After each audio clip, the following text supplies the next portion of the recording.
यदि किसी ने पूछा तो मैं कहूँ, कारण तो अनेक होते हैं।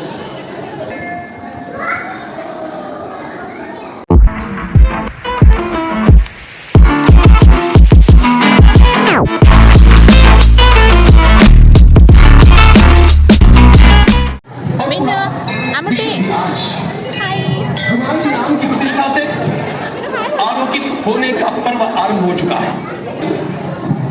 एक मंदिर में एक मूर्ति की प्रतिष्ठा नहीं है, यह इस देश की अस्मिता, इस देश का स्वाभिमान और इस देश का आत्मविश्वास इसकी प्रतीक्षा। 500 प्रतीक्षा के पश्चात यूट्यूब में लाइव आ सकते हैं, ये संभव हो लाइव आ सका। सकते हैं। इसके तो अनेक कारण हैं, उनके ऊपर तो आरोप हमारे सारे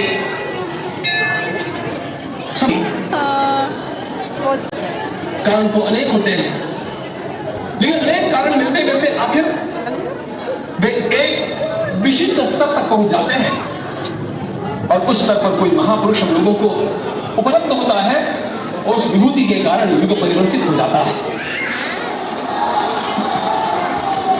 इस प्रकार का परिवर्तन लाने के लिए अपने जीवन को साधना पड़ता है और इस प्रकार जीवन साधने वाले हमारे इस देश की परंपरा के अनेक महान रत्नों में आज हम लोगों को समय की आवश्यकता, युग की आवश्यकता, सनातन के अंतःकरण की आवश्यकता के रूप में हमारे सम्माननीय प्रधानमंत्री जी प्राप्त हुए हैं।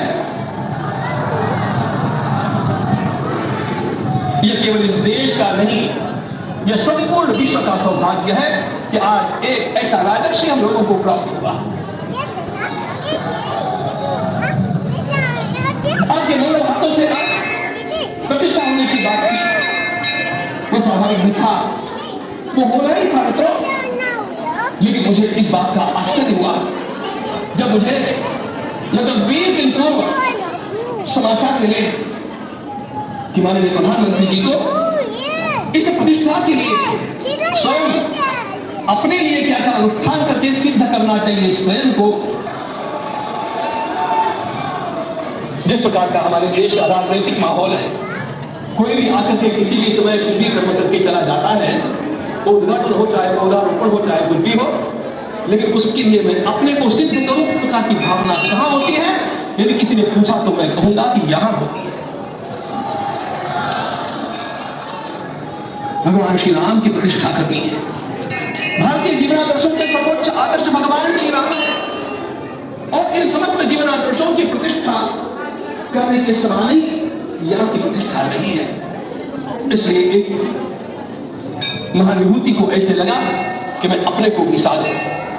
मैं कर्मणा मनसा वाचा, कर्म से मनुष्य को बनाएंगे, अपने को उसके लिए शुद्ध बनाऊं, सिद्ध बनाऊं और उसका मार्ग तप ही भगवद गीता ने कहा, यज्ञदान कर्म न त्याज्यम कार्य नहीं बता। तप से ही विशेष परिशुद्धि होती है। आज मुझे आपको बतलाने समय अंतःकरण गदगद होने की अनुभूति हो रही है। मैंने तो कहा था, हम लोगों ने महापुरुषों से परामर्श करके लिखा था, आपको केवल 3 दिन का उपवास करना है, आपको 11 दिन का संपूर्ण उपवास किया। हमने 11 दिन एक भूखा रहने के लिए कहा था, उन्होंने अन्न का धीरे धीरे हमने कहा था कि आपको विदेश प्रवास नहीं करना चाहिए, क्योंकि सांस्कृतिक दोष भी आ रहे हैं। विदेश प्रवास टाल दिया सांस्कृतिक देशों के दोषों के